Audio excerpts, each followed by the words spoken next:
recording things for YouTube. Looks like the Facebook Live is connected. So, yeah, you can share that now. Sweet. And it is a beautiful afternoon here at the beach. And we're going to go for a little cruisy cruise.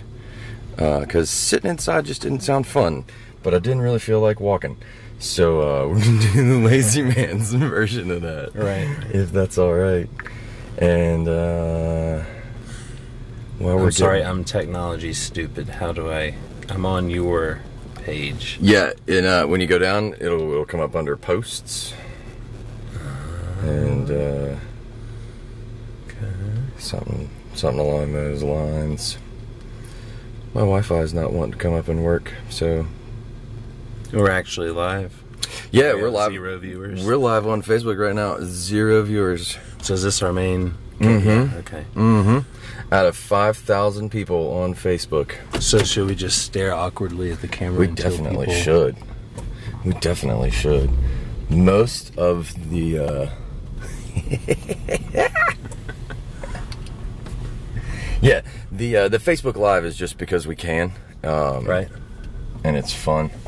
And the audio goes to all of the other places. I'm going to back up right here so I can get on my Wi-Fi. We're going to see if this will work. And then we're going to cruise down the road. But I don't want anybody to miss this because not a lot of people know who you are. I guess a lot of people on here know who you are. I try to keep it that way. Which is good because we don't need any of that crap. And whether people like it or not, we're turning on some air conditioning. Yes, please. Yes, please indeed. Hello. So we have one viewer. We do. One whole viewer. Hello. You're on the air. We get more viewers in replay, so don't worry about it. That little thing doesn't keep up very well, and it takes a little while for people to catch on. Well, sure. So everybody's busy. We'll give everybody a few minutes. So you came in from Hattiesburg today. That's where you live now. Yes. And we met at the Bama through music. For those of us that aren't watching us. Yes. And was I there on like your first day? You might have been my first. Because like I met you and Brandon and yeah, no, I was there before he was. Were you? Okay. Another thing. And Jonathan Pazan. Pazan! I miss that guy so much. I've met y'all all around at the same time. What year was that? Do you remember? 14? 2014, yeah. So I had 13 just or gotten 14? there. Yeah. I got there in 2013. And it was around this time of year because I remember it being St. Patrick's Day or around that time. So it's like an anniversary. Mm-hmm. I see a cat. It's a calico cat. Yeah, that's Zora. That's my kitty cat. She's doing awesome. Okay, so there, it's been shared to my other page as well. So that means we can take off. Cool. Mine's still not cooperating. Still not cooperating? Oh, there we go. Share. And just share post now. Sure. Yeah. Just for whatever stories you decide you're going to tell us, we want all your peeps to be able to enjoy it too. Right. So, music.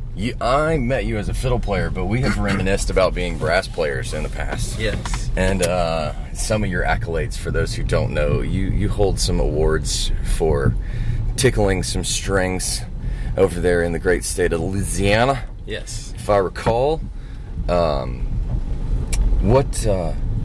And you've competed in that same competition since then. What's the official title? Is the Louisiana... It's the Louisiana State Grandmaster Fiddle Champion, I think is the official term. And so I Grandmaster. did that. What'd you do? Nothing, I'm just Grandmaster. I mean, you don't meet a lot of people outside of... It's a small circles that Grandmasters run in. Right. So I didn't compete in that one twice. I competed in that one once, and then I went for the Nationals in Nashville in 2016. So I guess almost 2 years ago now. And I made the finals, but I didn't make it into the top or anything. Man. But I'm not in a rush. We're gonna wait. Yeah. Boy, I tell you what, the traffic was pretty awful coming in here today. It's never a whole lot of fun. That's why you just gotta not be in a rush. Right, yeah. Well, it's different down here anyway. You're on island time. You are. And a lot of people forget that it's a 2-lane road, man. Like, we live in the country. Right, yeah. And country with a beach. Yeah. We just don't have any trees. So the Nashville competition, it you have to play very authentically to win that competition. And what I mean by authentically is they want you to play like old style, old time fiddle tunes. They call them like Irish and Scottish tunes from like, you know, the 1800s and before, far before bluegrass and anything. So it's not like, you know, you go in and play Foggy Mountain Breakdown, Orange Blossom Special. There's actually rules against playing Orange Blossom Special. Really? Fiddle contest. Yeah. There's a lot of rules, and so it actually broke the rules, so I kind of got disqualified, but I didn't care. I technically played too fancy, basically. And I was actually approached by a couple on the first day after I did the first round, and I did my first piece by myself without a guitarist, which nobody ever does, they said. And they said, just be careful, because they said the best fiddle players don't win here. It's the ones who play, you know, the old style the most authentically. So it's interesting, you know, but I would like to find a competition that, you know, is a little more varied in what you can do. That's understandable. That reminds me of band like symphonic competitions and where you would, I can't even imagine where you would go to try and find people doing that kind of thing. But I saw your latest rig, just to fast forward to kind of some of the stuff that you've got going on now, and you've got a 3-input loop system that you're playing on now. Yeah. So I'm not even going to try to describe that, but I know there's some instruments and some electronics involved. How did you come up with that? Why did you come up with that? Well, basically for the last couple of years, why I've been kind of so off the map is I basically haven't been able to play. I've had some health problems in my neck and shoulders and elbow and all that kind of stuff. And so to kind of, I guess, survival, I started studying mandolin and guitar a little more seriously. I'd always kind of been playing at them since I was a kid, but I had never really put any dedicated practice into it.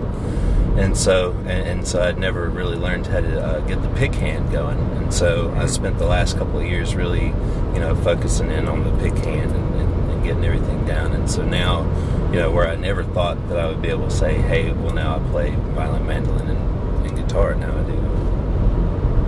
So it just took a couple of years of just solid, well, I'm going to get this done. Man, that's an incredible dedication to sit down and just repeat something over and over and over again. Yeah, and well, I mean, when you've been playing an instrument, it's all you do, and it's what you do for a living, and suddenly you can't play it anymore. I mean, you'll go nuts if you can't make some kind of noise. Yeah. You know, so you just have to have a noisemaker in your hand. It's like a pacifier for me. I can understand that. I have all kinds of things to accomplish the same thing. Right. So, but you're back to playing. You're down here to play some music, which is wonderful. Mm-hmm. That's awesome. Very, very cool. Are you doing any solo gigs while you're down here? No, and actually today I'm just here because my wife is going to be playing in the Pensacola Symphony tonight. I thought I was going to be able to get a gig, but they aren't able to have me down there right now. I guess because of budgetary concerns or whatever. Blah. Tell us about the symphony gig. That sounds way more interesting. Yeah, if you're not playing, talk about your wife playing. Right. Yeah, she's playing in the symphony tonight in downtown Pensacola at the Sanger Theater. I can't remember what pieces are playing this week. It changes every week. She plays in 4 different symphonies, so there's just always that's very nice. Always hear orchestral music around the house, so it's always fun. So the Pensacola Sanger Theater. And is it an early or a late show? I imagine it's like a 6 or 7. I think it's an 8 or 8:30 show tonight. Or no. They're just rehearsing tonight, and then they're playing tomorrow. That's okay. Yeah. Oh man, that sounds like a lot of fun. I have not done anything like that in a while.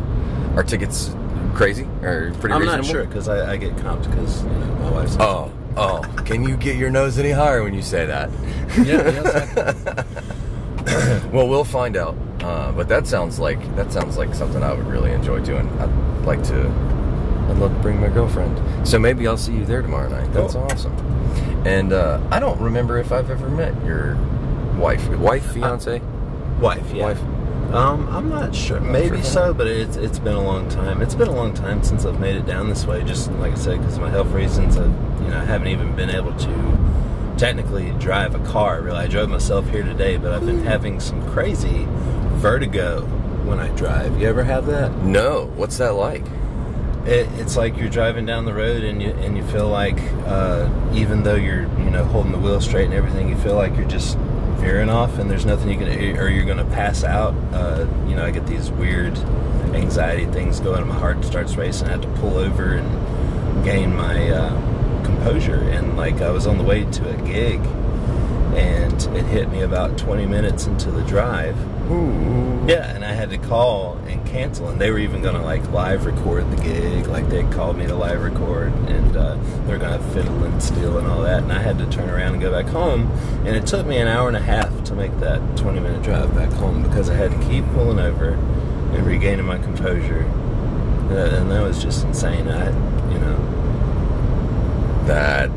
So there's horrifying. There's been some struggle there, but there's been some positive come out of it. I picked up a couple more instruments. I studied a little bit more on audio and video production, so now I can kind of navigate my way through like Adobe Premiere and Photoshop and very fun. I could record an album and make a music video. With if I have the proper tools, of course. But I've done the study part. Getting tools is always the hardest part, affording tools. Right? Man. Because you can't, it's either like you can be a musician and you can spend all your dough on the music stuff, or you can be a camera guy and get all the camera accessories and all that. But it's hard to be a full-service multimedia giant by yourself. It definitely is. And I know because I'm working on it. Right. But thanks to technology, it's getting easier. It really is. It's getting easier. I love the things that are available to us these days. Like just the except for money. There's no money available to get any of the things that are available. Universal basic income. It's coming down the pike. Right. Like I'll hold my breath. Well, not in our lifetime. It's going to be forever. But sooner or later, Star Trek is going to happen. Like, can we go back to salt? I miss salt money. Salt and spices. Sorry, we almost got run off the road by somebody. Yeah, I saw that. Thank you, Alabama. Roll Tide. Yeah, like we're on a 2-lane road that ends in a state park. How he's big a rush? He's important and he's going to Tacky Jacks. Maybe there's a bathroom involved. I don't know. But sorry, we weren't speeding for you. My bad. Daughters like to ballet practice. Man, we were talking last night about how people project and how road rage, if you really think about what road rage is, it's really just you yelling at yourself. No, I swear they can hear me. They can hear me. Because you're just making up things to project onto them. Like, you really know nothing about that person other than they drive really, really poorly. And everything beyond that is just you saying things out loud that you wish someone would say to you or that you don't have the balls to say to yourself. But what about non-destructive ways of blowing off steam? Non-destructive ways? In non-destructive, I mean you didn't punch somebody in the face. I think not punching people in the face is a good thing. Right, so if you yell at yourself in the car as opposed to going around punching people in the face, which I have seen in my travels through the bar world. That would be horrible. I have a card, but it's buried under all this camera gear at the moment, so we're just going to pay this fee. Hey, buddy, I can't get to my card, so what do I owe you? Where's your card? It's buried under all this camera gear. You want to pull around back? No, I'd rather just pay you. Charge $20 without that card. Okay, then we'll be back in just a second. Hang on. Okay, for $20, we're gonna take a moment and pull this out. Yeah, because I can manage that. Regale us with a story while I finagle this. Let's see. So, and I was just about to ask you about your adventures into comedy. Oh man, I would love to regale you with stories about comedy. Say something funny. Have you gotten that yet? Titties and beer. Oh yeah, man. It's one of the... That's like the Freebird of the comedy club heckles. Well, being funny on demand is... it's incredibly difficult. Sure. I'm learning how to do it. I was good at getting up and talking about things that I had prepared for informative purposes or persuasive purposes. You know, all the shit you do in speech class. Right, yeah. But, yeah, I'm just doing all this backwards. Screw it. Don't drive like me. I totally forgot what we were talking about earlier. Comedy. Well, yeah, I mean earlier. Hey, look at that! For $20, that thing manifested itself, didn't it? I knew you would start digging. Thanks. You're welcome. See, now what I was really hoping is that dude who sees me every third day of the week would say, "Oh no, man, I recognize you. Like I've seen you before." But no. Nothing doing. We live on the same 6-mile Long Island. Right. But I'm not vouching for you. So comedy for me has been tons of fun because it's something I always should have done, but it's fortunate that I didn't do it sooner because now I have, 37 years worth of stories. Right. Most of them not good enough to tell, but a handful. Everybody's got a handful of stories that are good enough to repeat. Yeah, I used to think to myself that I didn't have any stories, and then I started telling some. I was like, oh, I do. Can't tell them all. I have. Yeah. They're there. Yeah. I think this guy behind me finally gets the picture. Like, we are not in a rush, man. Not in a rush. But we're going to go over here and skip out the beach. I love just cruising through this place because it's the next best thing to a walk. This is the lazy man's walk, like going for a ride. Right. My grandfather got me hooked on that. You need a station wagon.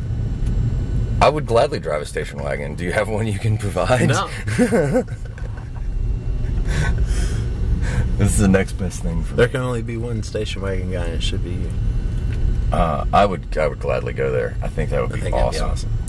Take an old station wagon, like a big station wagon. Right. Convert it into a little mini camper. You know, everybody's doing the camping in your van, like living in your van. Yes, I would love to live in a van. Live in your station all the time. Why don't you? You should. My wife doesn't want to live in a van. Oh, yeah. Why? See, I could totally do that right there. The van and the camper trailer. Yeah. That's probably the direction I'm heading. Yeah. I don't blame you. A little 16-foot camper. A van that you can satellite in. Yeah, all I need to be able to do is stand up. From time to time. Well, having an onboard shower. Yes, of course. Gets to be important. But what I like about that rig is if you've got a little camper, then you've got a mobile studio apartment that you can park somewhere, and then you can do tour dates satellite off of that, you know? Mm-hmm. That's kind of what I'm hoping to do with the comedy is go on tour and be able to say, okay, well, I'm going to Atlanta, and so I go and I set up my camper outside of major city, and then do all of the suburbs and all the way around. That's what I did. We caught a fly somewhere. Catch a fly. Let's let the ocean breeze take It does. So have you done the Jim Brewer thing yet, where you have like a band behind you playing music while you do your routine? Slightly, to a certain degree. There's a show where there's a drummer from time to time. Ryan Pfeiffer and his brother Jason Pfeiffer is the drummer, and Jason plays for a local band, Shaggy J and the Gulf Coast Vibrations. You may have seen them. They play down at the Purple Parrot. Anyway, great people, good band. And Jason Pfeiffer comes out and plays drums sometimes for Ryan's show, which is the Rated R comedy show. And yes, deal with me plugging my friends. Go support live music and live artists. And by support, we don't mean show up and clap. We mean put some dollars in the tip jar, please. Yes. So, yeah, that's as close as I've come. Drummer. Having a drummer behind me. And it was a learning experience. What did you learn? I learned that it's got to suck to be a drummer trying to predict when and where to put the rim shot when you're working with a comedian that doesn't even know where the punchline is. But that, in and of itself, is comedy. Oh yeah, yeah. It's just it's supposed to be the other way around. Right. Like let us tell you and show you where to laugh, but you're not so laugh at us. off the grid funny that you flip the script. And now we've got great drumming and bad jokes. Yes, all night long. All night long. All night long. Drink specials. So, the venue that the back porch, how is that? It's great. I've never been. It's the basement of the Days Inn. It used to be the Big basement Easy. Of the Days Inn. Did you get him? We're He's going so persistent. He's going the same speed we are. Little bastard. He's clocking us. Yeah, the basement of the Days Inn used to be the Big Easy, and they've been doing open mics and jam sessions over there for a long time. That's cool. But it's been under a couple of different names, and they've been running this open mic for about 5 years. They've had different people running it, and so they've built up a pretty good scene, and Pensacola's got a good up and coming comedy scene. Very cool. I just saw yesterday, and I thought of you, that there's a Hub City comedy, and I wasn't sure of the location where they had it, but I'll forward that to you. And it's just in case you're ever Hattiesburg way for God knows what reason. Yeah, we are always looking to branch out and go more places. You know, comedy and music to me are very similar in that there is a certain amount of, you just have to get on stage and practice. Yeah, and there's a timing science. Oh, for sure. For sure. And so learning that timing and getting up and practicing is the phase that I'm in right now. So if I can find a microphone to get up and practice on, I will. Well, knowing that is one of the things that you have to do is half the battle. It's so much fun though, man. I've had a couple of shows. I've been asked on a couple of bills and have done okay on a couple of them, and did pretty good on the last show I was at, which was last Sunday at Shizuko's. Olivia Searcy and Back Porch Comedy book all that stuff if you're looking to come hang out. And it was fun. It was as close to killing as I've ever come. Nice. And it was the kind of drive that makes you want to keep playing golf. You know, very motivational and a lot of fun. Making people laugh is it's an addictive drug. Much like, you know, getting an applause from music. Sure. You know, I imagine as a soloist you get that more than most musicians would, because you get the opportunity to step up in the middle of a song and tear something down, where for most band members it's kind of a whole thing versus just what you do. Mm-hmm. What's it like? Do you get shit for being a soloist in a band? What's it like being what kind of it's shit? kind of like being a front man, but like are there, I don't know, what am I trying to ask here? How does a soloist fit in the pecking order of a band? Like, I know, you know, the meme, you can think of it a couple ways, but the meme that the drummer gets laid, the bass player doesn't get laid. Where does the guest national grandmaster fiddle player fit into all of that? Not that we need to get you in trouble with your above wife, but all of that. Naturally. The special guest star. That's awesome. I've never thought about it that way. I'm the fiddle player, let me in. Never thought about it that way, but it is kind of like, I guess it would be like being at the Comedy Store and having a headliner spot, and somebody like Dave Chappelle walks in, and you're like, "Oh, the list, you just got bumped." And just started doing like Tyrone Bigham's impressions or something. Man, do you watch a lot of stand-up comedy? Did you see Dave's new stuff?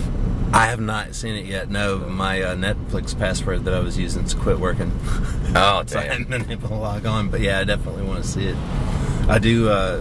I have watched, and I have satellite radio, so when I'm driving by myself, I always tune into like the comedy stations, like Raw Dog and all that stuff on XM.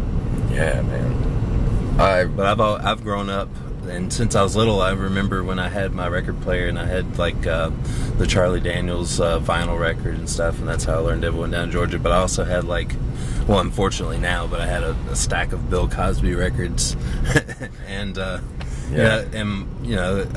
George Carlin CD, and I would listen, anytime somebody came on Comedy Central with a special, and on Friday nights and stuff, I'd watch that. And the comedy channels are great, so I definitely have heard a lot of comedians, and I do like stand-up. I've only been to one stand-up show, though. I went and saw, what is his name? Pablo... I can't think of his name anymore. He was big for a while. Pablo something, and... got nothing.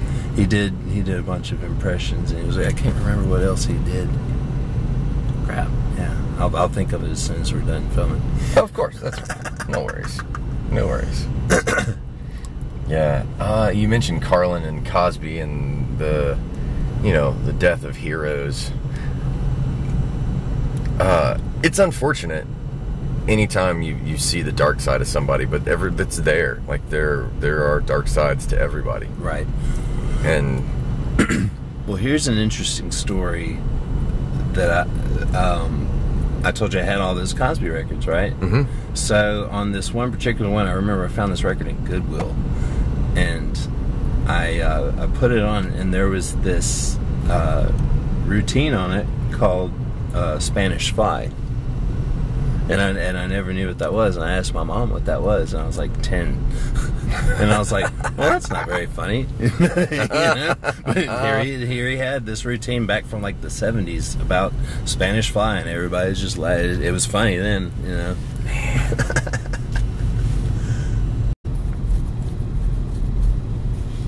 What happened? That little button has to be pressed just because the camera stops recording every half hour. And did we miss my Bill Cosby story? No, not at all. Okay. Right after your Bill Cosby story, I rebooted it so Gotcha. it would get back to recording. It timed out perfectly. You Nice. hit that post spot on. Commercial. Yeah. Which is kind of what that 30-minute marker has become. But it is, even Louis C.K. had the bit about how men are the worst thing that women have to endure. Mm-hmm. And I think we've got it backwards. Or the new thing, it used to be everybody gets 15 minutes of fame. And I think the new thing is going to be nobody deserves more than 15 minutes of fame. Because anything more than that, anything more than that's borrowed time, and skeletons are just waiting to fall out of somebody's closet. Right. Or for somebody to slip up and somebody to make a big deal out of something that's not a big deal. Yes. Or all of the myriad of destructive ways people's careers seem to be imploding in the face of the court of public opinion now, which I think is fascinating. Mm-hmm. It's fascinating that so many people on social media can have so much influence now. Yes, with so little factual basis. Oh, yeah. And even misguided factual basis. Like, Sure. We were joking the other day about how you can go find somebody's research to back up whatever claim you want. Yeah. If you don't know how to vet about information, anything. yeah, it's a never-ending downward spiral. That's what's made like trying to get my health back on track just such a struggle. Like I've been to 3 chiropractors, a neurologist, physical therapy. The last thing I've had done is since October, I've been going in every week and getting dry needle therapy. That is the Western version of acupuncture, where they stick needles into your myofascial muscle knots and cause them to twitch, and then they will put an electrical stimulus into that needle and make your muscle jump. So they'll put those all over my back and just go around jumping off different muscles, basically. Just like Neo when he came out of the Matrix. It would have been funny Something if I like had that. to fucked up the tongue Something part. like Nero when he started setting Rome on fire, or whatever it was Nero did. Man, what an opportunity wasted. So now that I've fucked up your story for not even a good punchline, because I fumble-eyed that bullshit. And so now my health is So you've been poor. doing it? No, sorry. Fuck. God. Whew, way to go, host. Damn. So, how often are you doing the dry needle therapy? I was doing that like at one point like 3 times a week, but that still hadn't really done anything either. I've had more better results with just getting on like an elliptical machine and doing some push-ups and taking a bunch of different vitamins. And I'm having better luck with that in the last month than I have the last 6 years. Because this whole thing started like when I was training for the fiddle contest back in 2012. I had first injured myself in 2012, and that's why I didn't win it till 2013, because I had to take off from practicing for the year and just keep playing. I had to work. Man, yeah. But it's getting better. Having to take that much time off really. Do what? I said having to take that much time off. I mean, it's terrible. It's you feel your life just kind of moving on without you almost. And all of the progress that, even if you're not going backwards, just not making progress for that long can feel counterproductive. Yes, of course. And the thing that will nag me is just like, how we were told when we were kids, if you just work hard and work harder than anybody else, so they should have finished it with that, you'll hurt yourself and you won't be able to take care of yourself.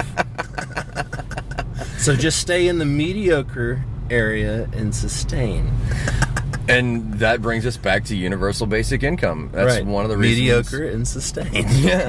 Yeah. And then we get to live in Star Trek land. Right. But the reason I'm a pro universal basic income person is because I'm not a fan of the World Bank. Like, all of this money crap is just not working out. Sure. Okay, so where would the universal income come from? The same place that all the other income comes from, which is so we just the natural resources. And say, here you go, it's valued. Exactly. Exactly. Right. Because if we're just going to make shit up, why doesn't it benefit everyone? Right. Why are we making shit up that only benefits a few people? Right. It doesn't Santa make Claus, any sense. Government. Like, the Easter Bunny does not deserve to retire that well. Yeah, I'm sorry.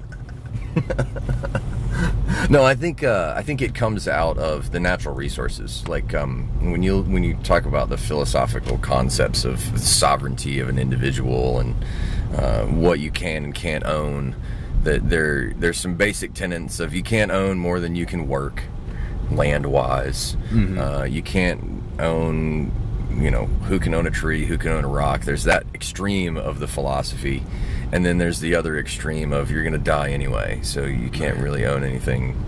So it's more of a resources. Like, everybody is entitled to whatever their percentage of the population is, the value of the world resources. Right. And so it's not like it's a ton of money. It's enough so that you're not beholden to a landlord, or, just enough so that everybody has the potential to not get to the same outcome, universal outcome, that's ridiculous, but has the same opportunity to at least go out and fuck up. I don't think anybody should be deprived of an opportunity to go fuck up any more than anybody else.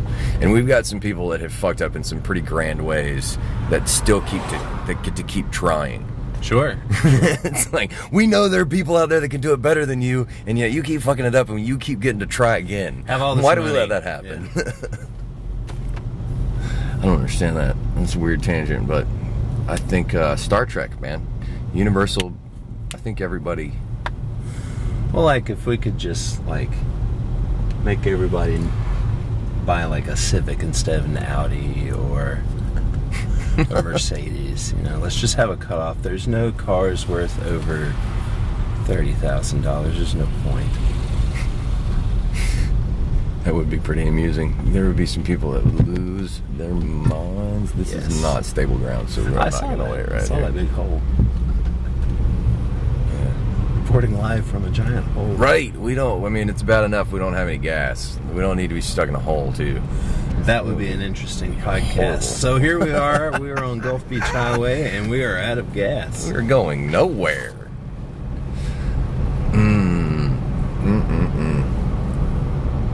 So, look up. Somebody somebody's feeding the seagulls. I love it when tourists feed the seagulls. It makes me... I just want to stop and wait for them to get pooped on. Every time. Every time. I don't want to hold up traffic. That's the reason I come to the park, so I can have an excuse to drive really slow. Gotcha. And enjoy the scenery. Right. It is nice. I think we can do better than we're doing now. When I was talking about money and getting back to that crap, I don't know. I think I'd rather talk about homeotherapy. Yeah. than the economy. Because it's just so miserable. It's so miserable. It really, well, yeah. It's hard to buy your homeotherapy when... Yeah. When money's not real. Yeah, I mean, if you want to buy, like, really good supplements, like, if you're one of those people, it's like, well, I need to get all my vitamins and minerals and all, so you got to spend, like, a few $100s a month just to be able to do that, if that's, like, what you want to do for medicine. Yeah. And have you ever shopped at Whole Foods? Yeah, I love Whole Foods. I don't love the cost, of course. I know that's probably where you're going with that, but... Yeah. Yeah. But have you seen the food there? Oh, it's incredible. But yeah. Real food, it's so much cheaper to eat not real food. Pounds 3 different times. Wow, that's... So you know how valuable diet is. I remember when I lived in Ohio, I went to Whole Foods for the first time, and I lost 10 pounds in 2 weeks just because I was eating Whole Foods food. It wasn't that I changed, but I was still buying sodas, microwave pizza roll meals, but they were the Whole Foods version without all the crap, the processed crap. And I lost 10 pounds without even trying. And that's when I was like, oh wow, there's something to, what I'm, duh. Of course, what you put in your body matters, but even like this broccoli versus this broccoli, or this soda versus this soda, and all that kind of stuff. It's crazy. And like in Hattiesburg, there's just no good grocery stores. Man. Like right now, our favorite grocery store is Walmart, and that's sad. That is sad. We walk into the supposed good grocery store, and it's got like mold on the berries. The meat's brown, and it was like sell by 1 or 2 days ago. It's pretty sad. Like the food supply in Hattiesburg, Mississippi is pretty sad. We also have brown water like Michigan. Really? Yes. We have the second biggest economy in the entire state of Mississippi, and we have brown water and shitty groceries. What? How?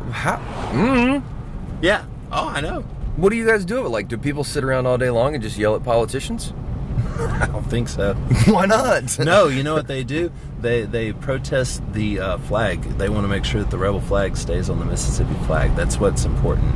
Not the while they drink their brown water. While they drink their brown water, while they eat their moldy berries. Yes. Every Sunday at USM, they have the flag protest. And they are proudly going on they're going on 120 weeks consecutive. And it started, like, if you could imagine, 5 people in lawn chairs holding up their Mississippi flags. That was the protest for a long time. But when the media started really poking at the population, and you started seeing all these different groups of people protesting all these different things, then it kind of fed those flames. And now, like, I've driven past there, and there could be like 200 people there, and there's just all these rebel flags flying. Police are stopping traffic, and it's just crazy. And I just wish, that people in that state would focus their energy on things that would fix the state and pull us out of number 50. Because with Roy Moore, Alabama really almost jutted us into 49 there for a second, but we just we insist on that last We're place keeping spot. it. Yeah. We're keeping it. I want my bronze. Yeah, like that's not how golf is scored, man. You don't. Right. You go the other way. Yeah, when they said lowest common denominator, that's a bad thing. But yeah, it's just crazy. So brown water, bad groceries, but by God, we're keeping our rebel flag. On our flag.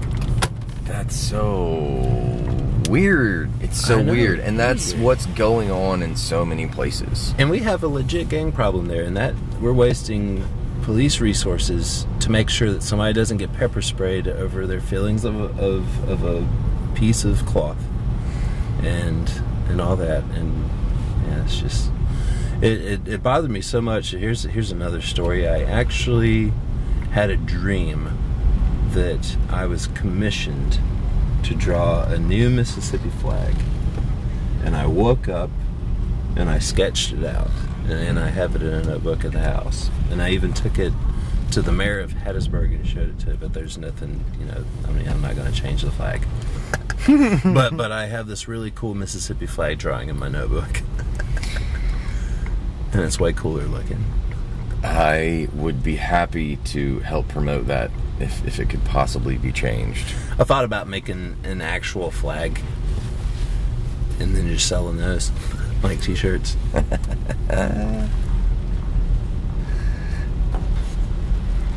Because there is actually this politician's granddaughter or something that is drafting a new Mississippi flag, and they're going to put it to a vote.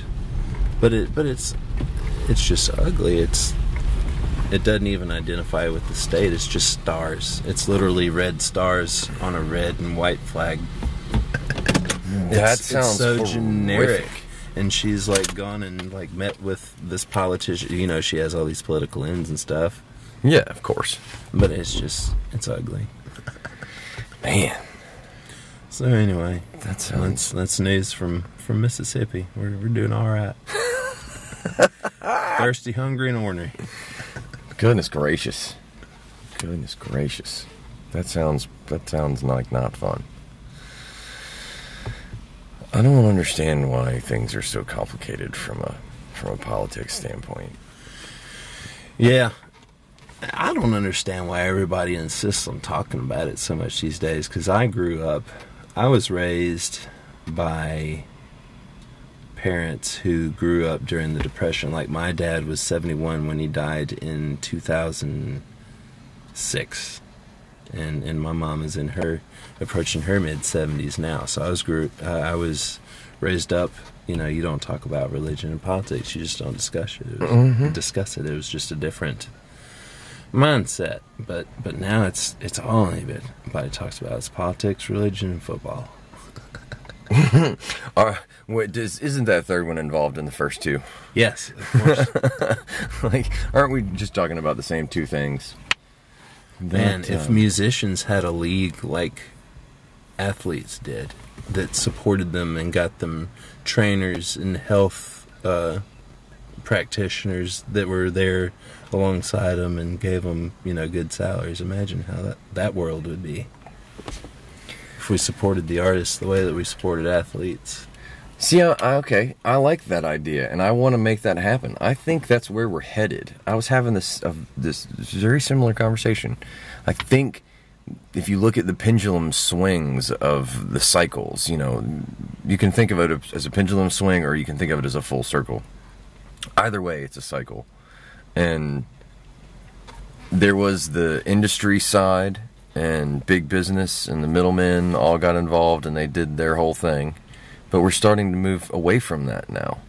And I think it has to, in ways, return to its roots philosophically, but within the confines of whatever the new technology is. So it was radio, and there was, people sitting around the fire, and then there was people sitting around the radio antenna, and then there was television, and it just got bigger and bigger and bigger. And now everybody just stares into their own phone. There's no group. Right. Because that was the good thing about radio and television, was everybody was doing the same thing, but with all these handheld devices, everybody's just in themselves. Right. So the the groups of those networks have become something totally different. There are a bunch of kids walking on the beach, and I don't want to hear about it, so we're going to point the camera in a different direction. I don't want anybody to be offended. Put the camera back on. Everybody's offended at something. Put the camera back on us. Hi. Because, the beach is beautiful, but we don't want to invade anyone's privacy. Right. And yeah, you're and that guy filming. everybody was complaining about when drones came out. Right? Yeah. I got a funny... I was flying my drone on the beach one day, and there are restrictions. There are certain things that drones, the programming won't allow them to do because they're violations of laws. Like, you're not allowed to fly into FAA airspace and all this good stuff, and you're not allowed to fly over certain height restrictions. They make it idiot-proof and make it as simple as possible for people to not screw it up. And so I'm on the beach one day, and I'm walking, and, you know, helicopters fly by all the time. And there are things you should and shouldn't do, and one of them is you don't fly a drone in the flight path of another aircraft. Right.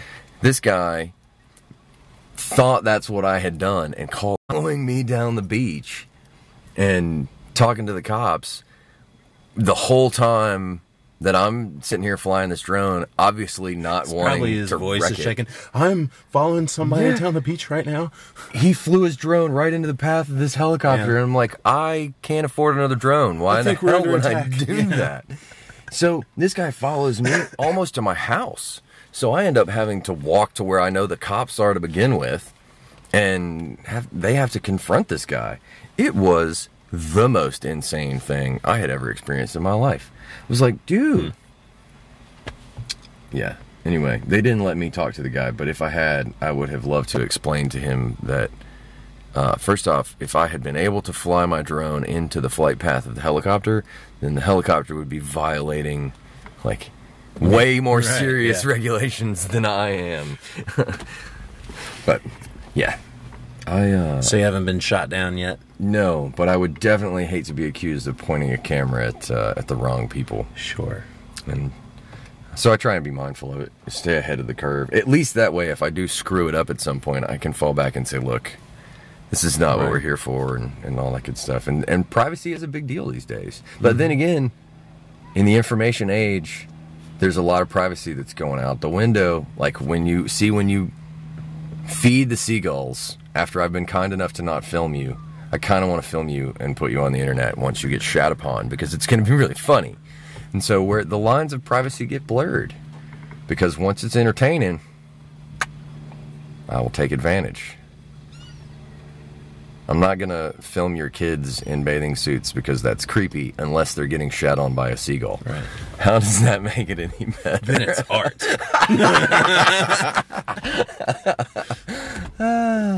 It's art.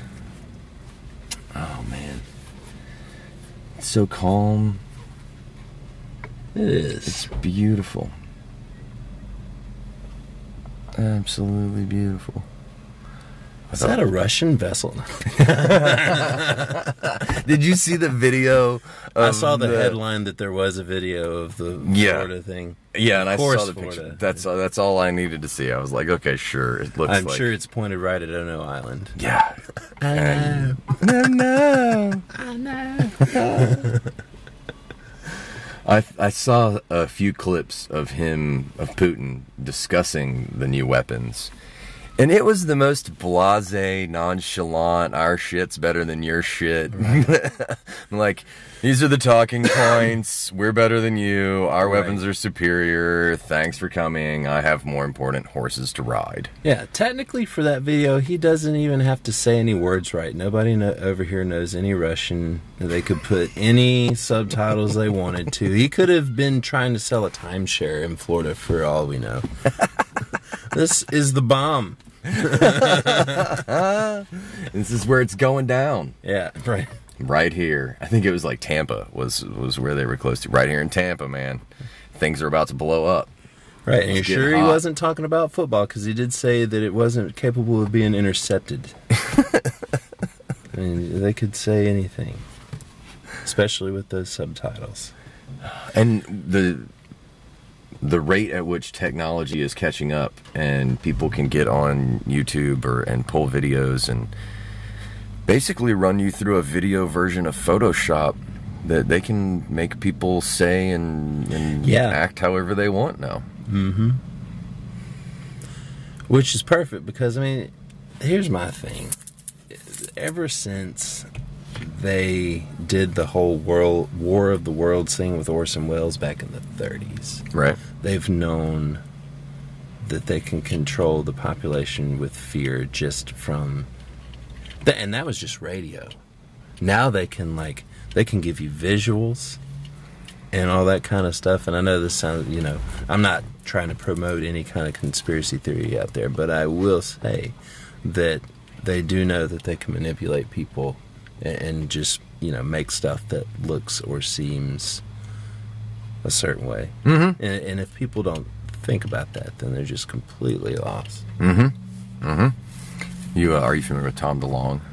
Mm-hmm. He's a guitar player for Blink-182. Went on Joe Rogan's podcast recently. Started talking about all this UFO stuff, and people think he's like a disinformation agent now. The government's setting him up to be this fall guy for disseminating all this bad info. And Blink-182 guitar player. Yeah, I know, right? Perfect. Exactly. And it's ridiculous. But that goes back to there's so much bad science out there. Didn't they do all the small things? Yeah. That's why. We'll show you. I got you small things. Man. I want there to be UFOs, though. I've seen. Braun? Did I think I told you my UFO story the last time when it was just the show. A long time ago. I don't recall the details, though. Tell us again. By the way, I'm hang super on. sad. Before you do that. Okay. Now tell us the UFO story. Super sad that you didn't go with Straight Up with Compton for the show. That's still a possibility. That's still a possibility. So there I was, driving through Pearl River County at 5 a.m. 2003-ish. And I look up and I notice these 3 bright stars in the sky, and they're arranged in a perfect triangle. And as I kept watching it, the triangle of stars all moves at the same time, kind of turns like this, and then just disappears. What? And of course, I watch on Ancient Aliens, and of course they have a black triangle craft with 3 lights in the corners. And I'm like, I've seen that. Man. Come back. I'm so jealous. I've never seen one. I've even seen strange moving, like they look like stars, but they're kind of moving, and they can go in different directions here. Like I was staying at Perdido Beach Resort, and I used to stay up all night a lot, but I go to bed early now. But yeah, I used to stay up late, and I was out on the balcony at Perdido Beach Resort and saw these stars moving different directions, very slowly, kind of like this business. I get excited every time I see a satellite. Yeah. I keep looking, because every time I see a satellite, something moving, that's amazing, and then it's just a satellite. But I've got all the stuff on my phone, so I can pull up and see if it's a star, if it's a satellite, and yeah, man, I'm a big, not UFO hunter, maybe one day, but once I see one, I'll devote my life to that. You could always just go to Brazil and get you some ayahuasca and take a shortcut. Do you have to go all the way to Brazil? Let's just get some DMT. Or is it Peru? Either way, I'm good. I would love it. I would love to get some DMT. I have more experience with psilocybin. I've never had the pleasure of a DMT trip, but it's one that I would definitely experiment with. Sounds intense. Yes. 10 minutes of just off the grid. Yes. One of my comedy bits is a whole joke about how death and drugs and how they're similar, and one of the points is that at the end of your life, death is accompanied by your pineal gland dumping a massive amount of DMT into your brain. And so in the last moments of life, there's this massive DMT trip. And DMT, I would love getting off the grid like that, man. That's good practice. Yeah. It's good practice for some shit you're going to have to deal with one day. Yeah, right. Dress rehearsal. Indeed. Did you ever get into the essential oils? I'm sitting here smelling myself. The essential oils. No, I've read about them. I haven't bought any. But I've read, like, oregano's antifungal and all that kind of stuff, which I could use that on my toe. Yeah. There's some good essential oils that have some good health benefits, and one of the things that I love most about them is they smell good. Yeah. It's real simple for me. Yeah, I had some scented oils when I was making beard wax. I haven't made any more, but I had, like, orange and bergamot or bergamot or whatever it is. Some frankincense. That stuff smells pretty good. Yeah. Somebody made a joke. We were at recording a show somewhere, and somebody was joking about how back in the Bible they had all the frankincense and all this stuff, and then in church they have frankincense and it's supposed to be all healthy and good for you, and it's total BS. And I pulled out my bottle of frankincense. It's like, you leave us hippies alone. Yeah, right. Hand me your golden myrrh and get out. We're gonna get away from all these people that are about to walk by. Just because open windows. It'd be cool if they had a filter that, like, blurred everybody's faces but yours automatically. That would be nice. Like on Cops. That would be nice. I kind of want to bug these guys. Just be like, hey, I want to see inside your camper. I'm in the market for a new camper. Those road tracks, I was saying all earlier. those road tracks. That thing's got hot water. It's got a hot water heater in it. Yeah. That's the way to do it. It's got heat exhausts, so that's got internal AC. That thing's pretty cool. I mean, it's got to be pretty cool on the inside. What do they look like on the inside? I don't. I've looked at them on the internet. I haven't been in one. Man. Oh, is that a free pair of flip-flops outside that car? Sweet. Oh, can we swing by Sand Dollar? I need some Olucais. Yeah, we can. I have yet to take Can we podcast live from the Sand Dollar? I was just about to say I have yet to try it, but we might get in trouble because this ends up on iTunes now. Like, does it? we've upgraded. Nice. I say we all the time. What I'm referring to is producer. me, myself, and I. Kurt's not helping you produce? Not on Truth, Love, and Peace. He and I have been talking about bringing back the Perdido Key Pirate Radio stuff. Nice. Because everything he and I do together is PKPR. That's kind of our deal. So when we're together, it's Perdido Key Pirate Radio. So Truth, Love, and Peace is what I've just been doing in my own time. I gotcha. And we're hoping. I've been looking over all the shows, the Perdido Key Pirate Radio talk show stuff, and getting that onto the internet radio live stream. So it's coming along. Next step's going to be music. But since you're doing all kinds of production work and we're live, I'll put you on the spot, man. I'll put you to work if the opportunity arises, because I still want to get everybody's music out there, The same reasons we did it all before. Right. We still, and I call and bug him all the time. I'm like, we should do something. I'm chomping at the bit to do something. Of course, he's got real work to do. He's busy. Yeah, I saw he got that gig at Mobile. That's pretty sweet. Working with, like, professionals and shit. Yeah. Great. Kurt Brewer is one of the enigmas of the world, man. That guy's resume is, there's not much he can't do. Right. I fancy myself a jack of all trades, and if I can't figure out how to do it, the first person I call is Kurt. Oh, Kurt. I saw him just a couple months ago at a Neil Dover gig. Oh yeah, he's been playing some drums. I haven't got to see him play in a long time. Need to get back to that. I feel like we should go grocery shopping or something. Where can I drive you? What corner of consciousness would you like to explore now? Should we take a right or a left? Morality, ethics.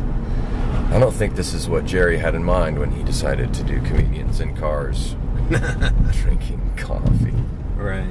We could go crash Waffle House and just roll in with all the gear and be like, we're here.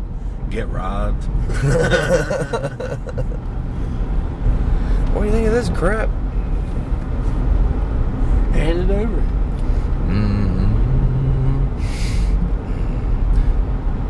Have you gotten into any fungi-oriented health stuff?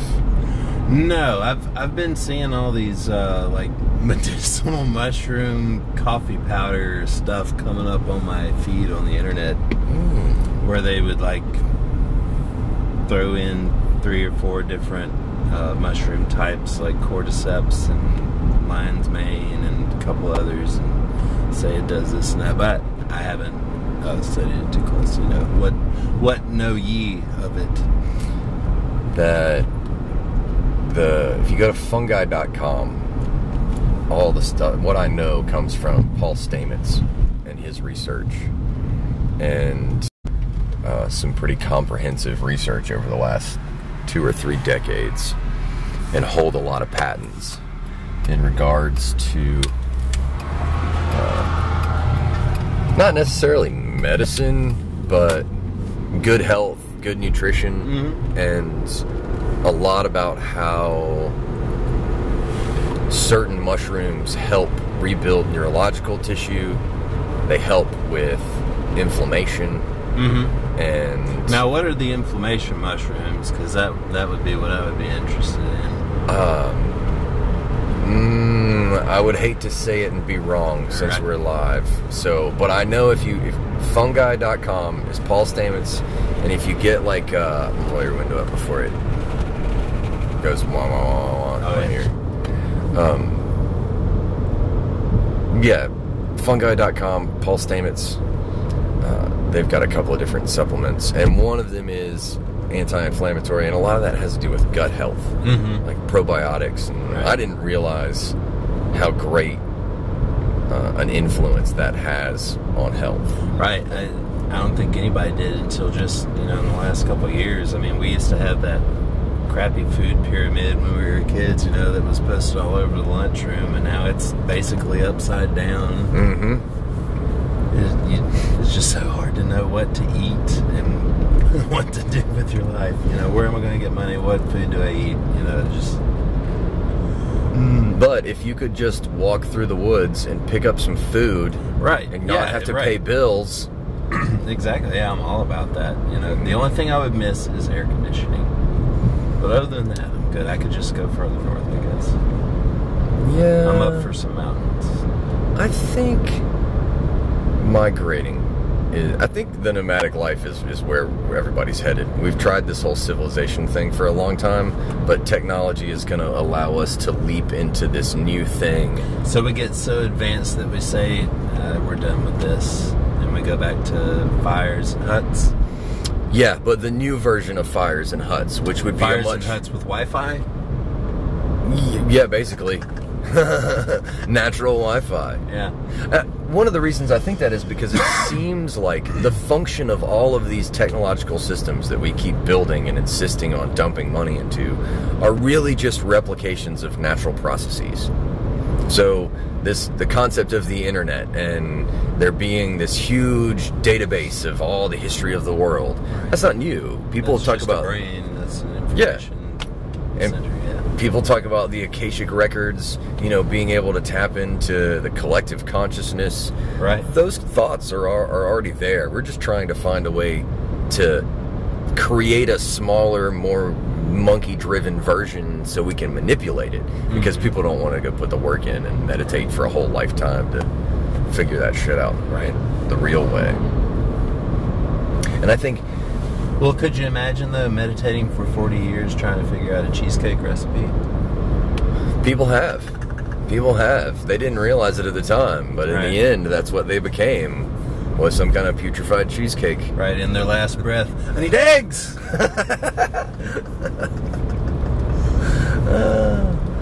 That's probably what Siddhartha said after he ate that poisoned meal. Right. Poor guy. Did it anyway. But I think a lot of what we're doing is separating ourselves from nature. And that goes back to the air conditioning thing. Of course, I love air conditioning, and I'm not going to pretend otherwise. But we do separate ourselves from our natural condition and our natural state of being. And it seems like all the ways that we've done that so far have not been for the benefit of our individual health. They've done great things for world markets and the bank. But we have condos. Yeah, and probably dead bodies buried in the concrete of the condos, much like the Great Wall of China. Sorry, that was really dark and nasty. I don't know why I went there, but... I just nodded my head.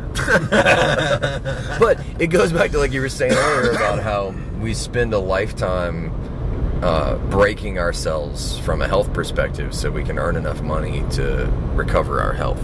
Yeah. Which is such a waste. We'd be better off just picking up the food on the ground and migrating to places where we don't need air conditioning. It's true. Might meet some nice people on the way instead of being holed up in our little caves. Because what was the quote recently? That loneliness is highly addictive if you're the kind of person that enjoys it. I saw that somewhere. I think there's a lot of truth to that, if you can get comfortable with it. But maybe the next version of high tech is going to be something that's not all electricity. Because when you think about where we're going technologically, in a couple of years, 10 or 15 years, an electromagnetic pulse device could be small enough for you to carry around, but powerful enough to destroy... To defend you from robots. And destroy the infrastructure of a city simultaneously. Well, nobody's going to let the public walk around with that nonsense, and nobody's going to build an infrastructure that can be that easily undermined.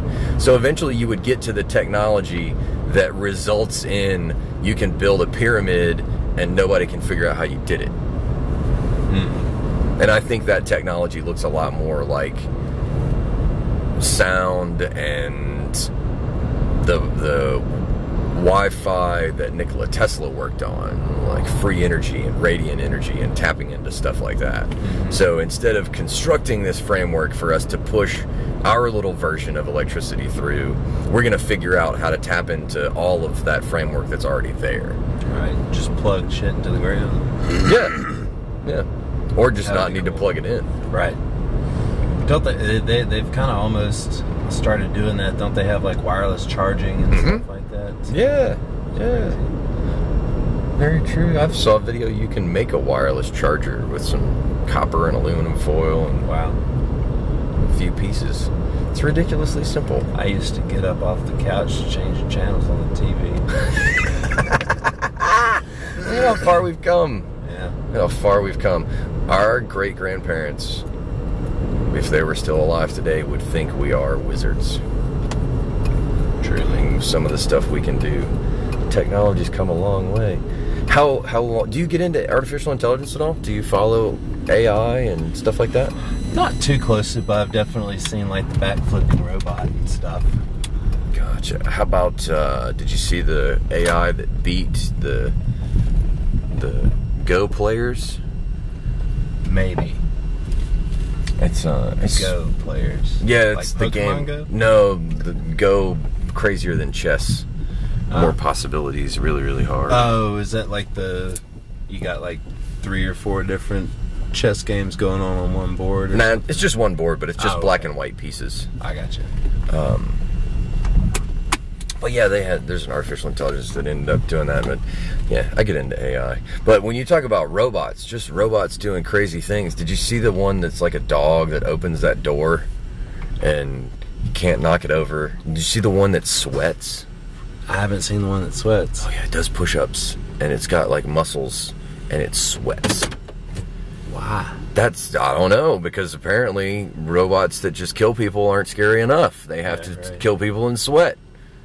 I don't get all that. I don't want the robot that kills me to think that he worked at it. Right? Don't want him to feel remorse. Right. Poor guy. I'm gonna roll these windows down so we can sit here as long as we want. Do you have a time frame? Do you have somewhere you have to be? Nah. No? Head back to Pensacola for about 7 or so, but I'm good. Heck yeah.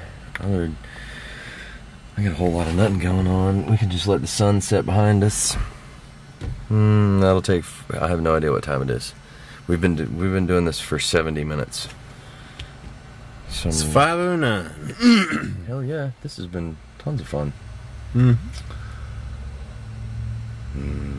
Is there anything that you've been mulling over that you haven't gotten to bounce around with anybody yet? Hey, kitty cat, meow.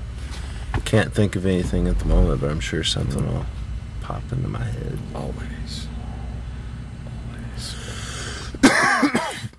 I don't have any questions that need to be addressed at the moment. And anything over an hour pretty much exhausts the Facebook Live, and staring at the bright camera, or this is going to get old in a minute. Anyway, technical stuff. That's why it's better to have a Kurt Brewer around all the time. It's a lot easier when you have a production dude. Sure, yeah, of course. So where can we find you playing this ridiculous new rig you've got? There's a place called, there's two places called Sully. One's in Hattiesburg and one's in Petal, and I kind of switch between the two. So I get about 7 or 8 days over there a month. And so I kind of stick to whatever's, within driving range for me from the house, as I was talking about earlier. 15, 20 minutes from the house is the easiest for me. Until I can figure out the damn vertigo. I'm so Which sorry. could be as easy as a B6 deficiency, so... Hopefully. Yeah, I was reading the other day that both, like, carpal tunnel and vertigo, which I've had symptoms of both, were both a vitamin B6 deficiency problem. Interesting. Yeah. Interesting. Yeah, the vitamin mineral world is very interesting. I've got like 20-something bottles of different vitamins and supplements at the house, and I just take them, I have them in a box like this big, and just put them all in a bowl, and I've got like 20 pills, and I'm just like, 7 or 8 at a time. Just That's your breakfast. and that's breakfast. That's cereal. Bulletproof coffee and supplements. You ever do that? Bulletproof coffee? No. Have you tried that yet? What's that like? Do you know what that is? No. Okay. No. What is bulletproof coffee? So, have you heard of these like paleo diet, keto diet, and all that kind of stuff? Bulletproof diet, as it were. So, this guy, David Asprey, is calls himself a biohacker. I think he coined the term. And he was hiking in Tibet, and these monks took him in out of the cold, and they gave him yak butter tea. And he felt so energized and refreshed afterwards, and so he goes on to invent the Western variation of this, and he says, I'm going to put grass-fed cow butter in my coffee. And he puts that and MCT, medium chain triglyceride oil, into it and whirs it around in a blender. And so the premise behind paleo and keto and all that is that the body is actually designed to get more fat than we're being told.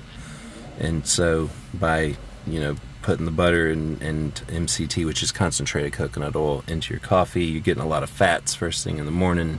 And so you're full of energy and you feel full. And I can drink it at 7 or 8 in the morning, and I'm not really hungry until noon, 1 o'clock in the afternoon. And so it's kind of like a slim fast kind of deal.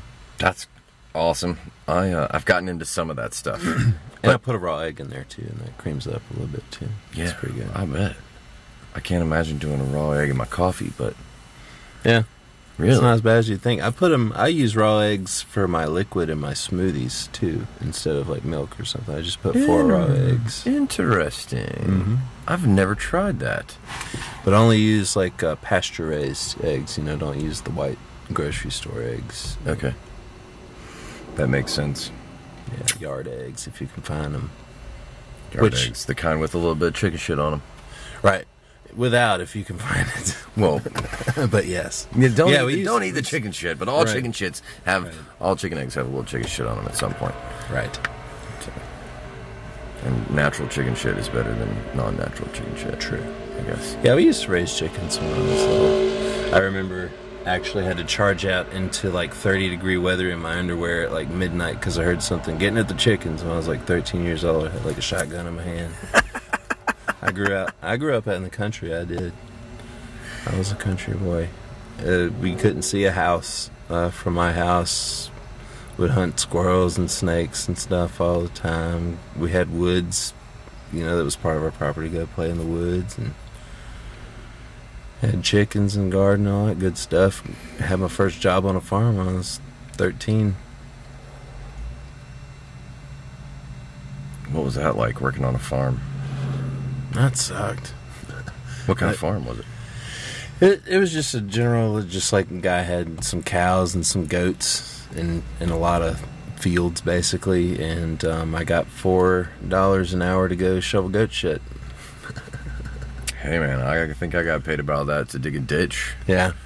Didn't have a farm, so we were doing manual labor in town. Yeah, digging ditches. I did that once, and that was enough. Literally a sewer ditch. Ooh. With shovel. Ooh.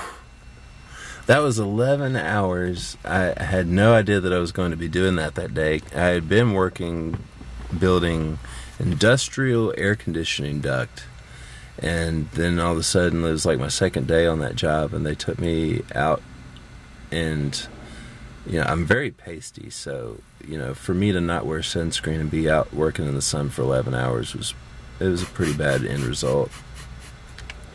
I think sun poisoning came up. Medium rare. Yeah, right. When you go to the doctor for a sunburn, yeah, that's cooked for sure. Yeah, and they say, we're going to give you a shot. Let's stick your burnt skin with a needle.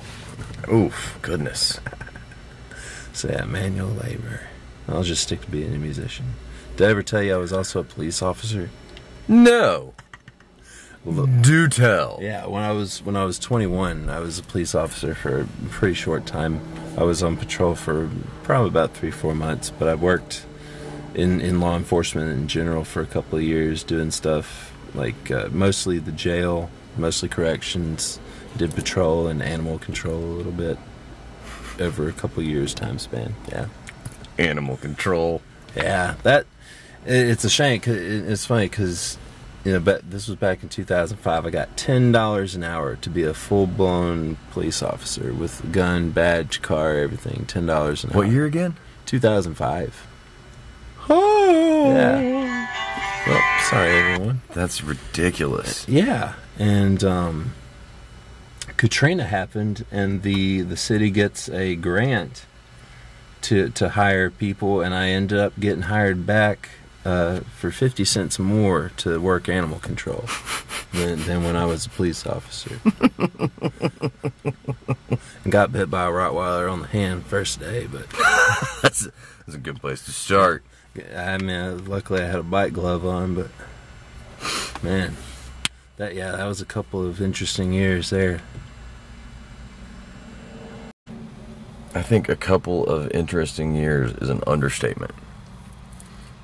So, in regards to the ketosis thing, I want to double back and ask you a question. Mm-hmm. I struggle from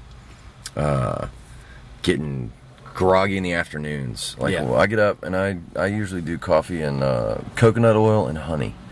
I use honey with some different things in it for different medicinal purposes. And same as you, about noon I get hungry and I'll usually eat. I try not to eat a lot of meals. I try and do a lot of intermittent fasting, so I'll eat one pretty large meal, right, and then just fast, for the most part.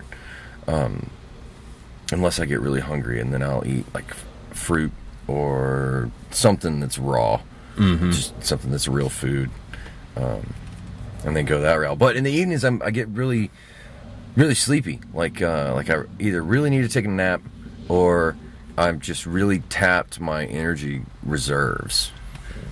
Do you ever run into anything like that? Oh, yeah, sure. I mean, I'm tired right now. I was tired when I got here. But, yeah. Well, from a dietary standpoint. Yeah, well, naps are approved. Fuck yeah, they are. But, are you supplementing any kind of like B vitamins are good for energy? I don't do a lot of supplements. You get a good amount of sunlight, right? I'm sure. No? Like so little that okay. I got a sun lamp now. Do you? Yeah. Okay. Yeah. I was thinking about doing that myself. I'd especially since I've done so much night shift stuff most of my adult life, I don't get a lot of sun either. But yeah, get some sunlight because even if you're supplementing vitamin D, you need to get sunlight to methylate your vitamin D, your cholesterol into vitamin D. Interesting. I did not know that. I didn't either until recently. I don't know a lot about supplements and supplementing. If you had to point somebody in a direction to go learn about all that stuff, where do you like to get your information?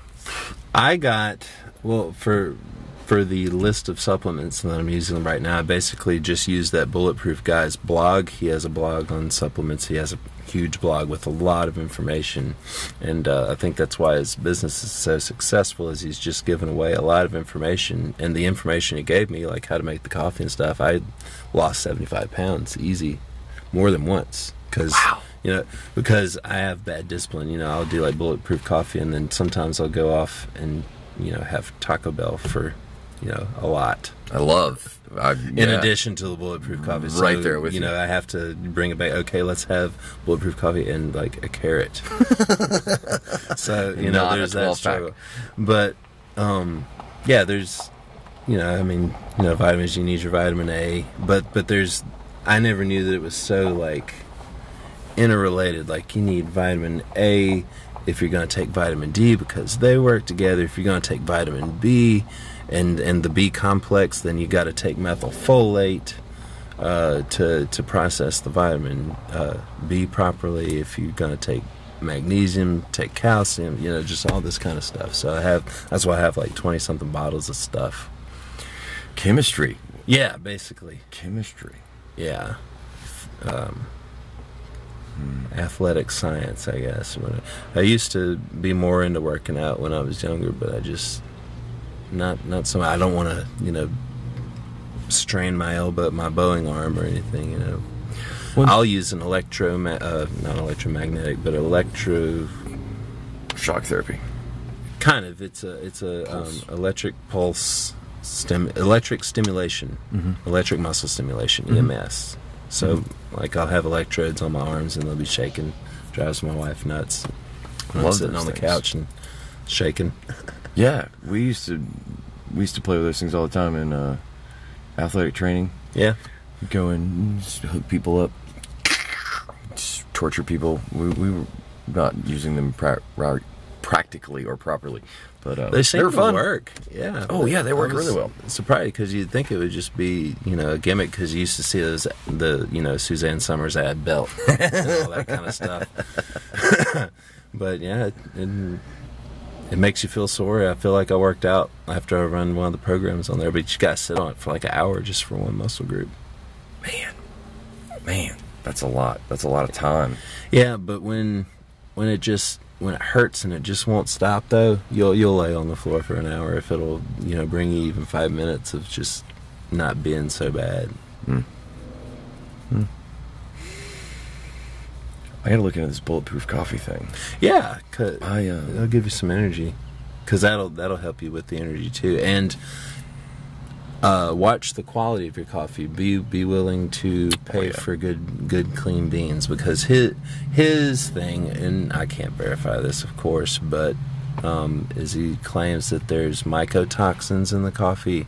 So these invisible molds and stuff that you can't see, and that's what gives you like the jitters and stuff. Now I will say that we got some, well, I guess I won't say the brand, but it rhymes with Taryux. But we got that coffee, and I like to drink like 3 pretty big a French press full. Yeah, I was trying to think of a fancy name for a large cup. But I have a 3-4 cup French press, and I drink one of those twice a day. Yeah, I like several goblets of coffee myself, and so but with that coffee, I just started feeling the jitters and stuff, and I hadn't felt that way in a long time, and I was surprised because you spend a premium for that particular brand, but if you seek out like organic coffee from like Whole Foods or something, you can drink as much, well, not as much as you want, but you can drink significantly more without just feeling crazy.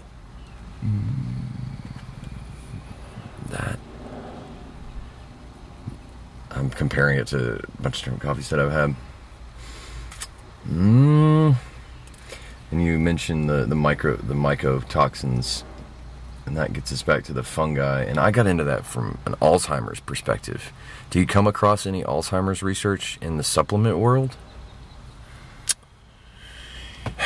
Yes, I'm trying to think of where I've seen it lately. I think vitamin D was one of the things that supposedly can help with that, and there's a bunch of other, herbs and so I've definitely seen it in my reading. I can't think of a specific example of what you could take for it, but yeah, it seems like Alzheimer's is it's on the cusp of getting figured out. It seems like. Well, and there was this study recently about the plaque that causes Alzheimer's in the brain being related to something that has to do with the gut biome. Huh. And it has there's something to do with the plaque that gets clogged up in the brain, gets cleaned up in the gut, or gets processed in the gut. Anyway, they found a definite link to Alzheimer's and gut health. Interesting. And I think that's where we're going more and more. It falls in line with the field theory. It seems like we talked about EMPs earlier, and I think we're moving away from this single point physics theory, this individual ideas, and we're moving into field theories and how the collective consciousness and all of this stuff that we're a part of are these vast networks of things, like how important the microbiome is and how important gut flora is.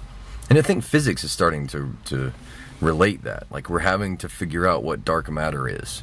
We're having to figure out, instead of these single point theories, these much larger pictures that have a lot more dots to connect. And I hope that that's somehow going to keep me from getting Alzheimer's later on in life. I forgot what we were talking about. Where at? Which one?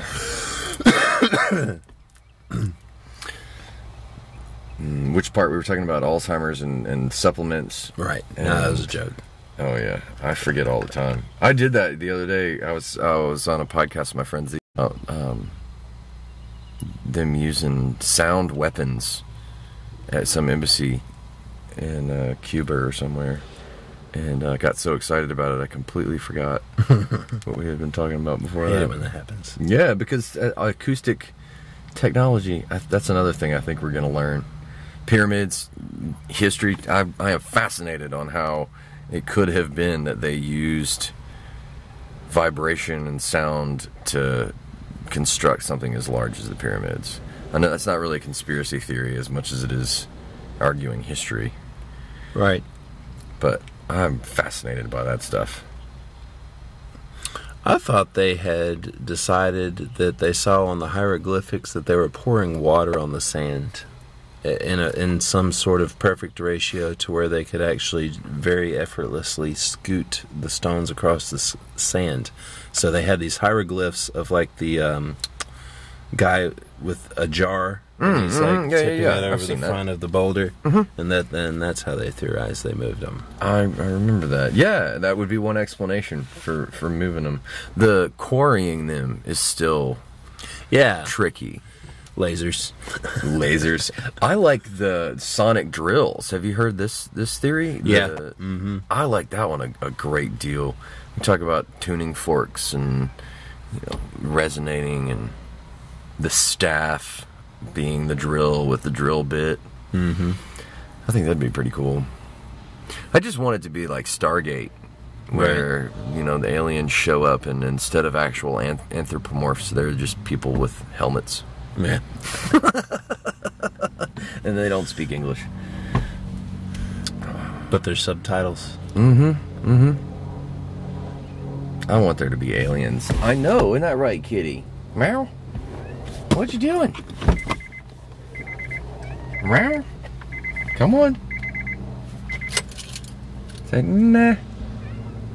She wants us to go play with her. Oh, okay. She does. So I guess my cat's need for attention is probably more important than the internet. Yeah, indeed. Bye, internet. It's been 90 minutes. Yeah, we've been at this an hour and a half. Go back and listen to the replay. I'm sure you missed something if there's anyone that's still there. No, there's not. Anyway, bye Facebook Live, bye YouTube. I will be the same. Until next time, truth, love, and peace. Which means the